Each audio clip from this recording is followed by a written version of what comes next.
American Airlines Flight 191 is a scheduled domestic flight from Chicago's O'Hare Airport to Los Angeles International. The aircraft was a DC-10, and the air crew, being Captain and First Officer Walter Lux and James Dillard respectively, it would be flying their DC-10 out of O'Hare Airport.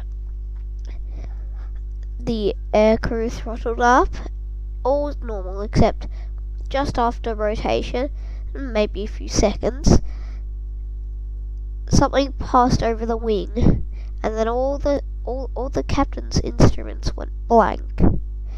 Then they found out that they had lost thrust in number one. They had actually lost it physically.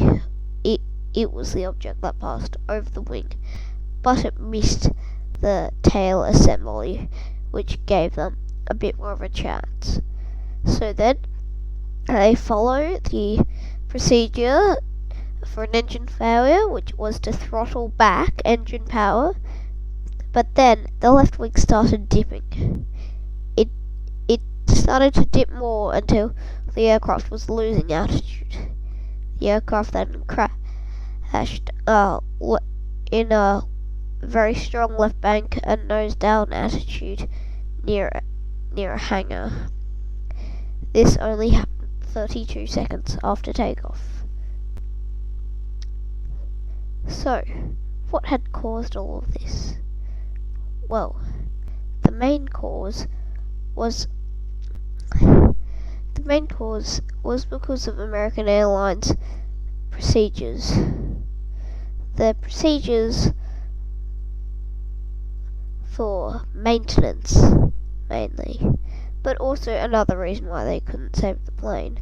So, instead of doing what Douglas had told them to do, American Airlines and United, instead of for engine fixes, removing the engine from the pylon, which would take a long time with hundreds of bolts to remove, they decided to take the pylon off as well, which only needed to remove 3 bolts. So this was more cost effective. And then they used a forklift to get this back up. Now the forklift, they lifted it up too much and too quickly. That caused a shock, and that bent the metal just a bit on the engine.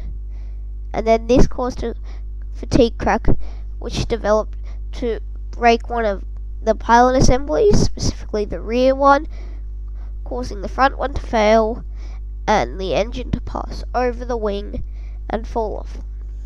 But had the aircraft been flying a few knots faster, it would have been able to fly all the way to Los Angeles. Why hadn't this worked? And why had the captain's instruments gone blank? This was because all of that was powered by engine number 1, and the stall warning or stick shaker was also powered by engine number 1. When the engine passed over the wing, it damaged the hydraulics so much that some of the slats couldn't be extended on the left wing, causing a stall of the left wing. Pulling back power from American Airlines procedures was the last thing they should do in a stall. So the official causes of the accident were American Airlines maintenance procedures and the FAA not mandating the need of more than one engine to power the electrics, and warnings such as the stick shaker. All in all, American Airlines Flight 191 was the deadliest disaster in US history, claiming every single life on board the flight, and also 2 workers on the ground. Just before impact. There's a photo of the aircraft banking at 90 degrees with hydraulic fluid trailing from the left wing without an engine there. That is the story of American Airlines Flight 191. Please remember to subscribe to my second channel, which will be doing geography related topics, and join my Discord server, please. Thank you.